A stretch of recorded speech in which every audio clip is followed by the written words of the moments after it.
So you may have actually seen that very soon, our iPhones are potentially going to be getting a very interesting update coming out for our iPhones. Now, with iOS 17, if you actually remember, there was a specific feature that was basically coming out, which was potentially sideloading. Now, sideloading is the ability of basically installing our own applications on any device that we basically want. So let's say we have our, iPhone 14. Potentially a side-loaded iPhone 14 will give us the ability of not only installing applications straight from the App Store, but it will also give us the ability of installing applications via maybe a third-party app store, or maybe installing our own IPA files, which is the application file type for our iPhones. Now, jailbroken iPhones already kind of have this type of feature, but on a stock iPhone, we actually don't have that type of capability. Now, this is a very interesting thing, because when we're actually getting an iPhone, like an iPhone 14 or an iPhone running on iOS 17, it was mentioned that sideloading was actually going to be coming out for those devices. But guess what? We actually never got any of those features ever. So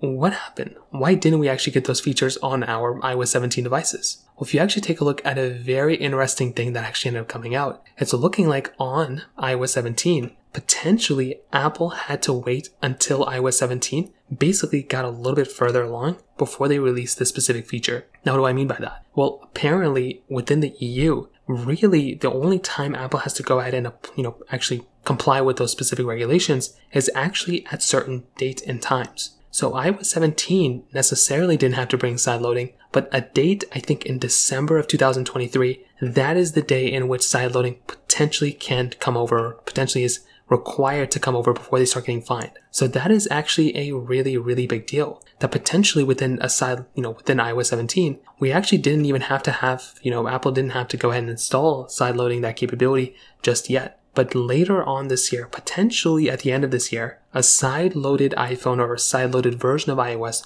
could actually end up happening. And this could mean that we would actually have the ability of installing our own software on our devices. We can go ahead and basically install let's say a iOS 17 device or any IPA file that we want. We could potentially install any of those IPA files that we want to. That is a really cool feature. And I think that has some legs. That actually has some room for Apple to actually go ahead and kind of, go through with those types of features. That in and of itself would be crazy. And if that were to happen, that would totally make, I would say, a majority of people who have an iPhone not only super happy with their purchase, but especially with those iPhones in the European Union, it would be an insane feat in my opinion. And I cannot wait until a side-loaded iPhone ends up coming out. So in terms of that pretty much covers it up. If you have any other thoughts or questions, let me know in the comment section below. Hit the like button, that would mean so much, but definitely hit that subscribe button. More importantly than everything else, I love every single one of you guys. Hopefully I'll catch you guys in the next video. Peace out till then.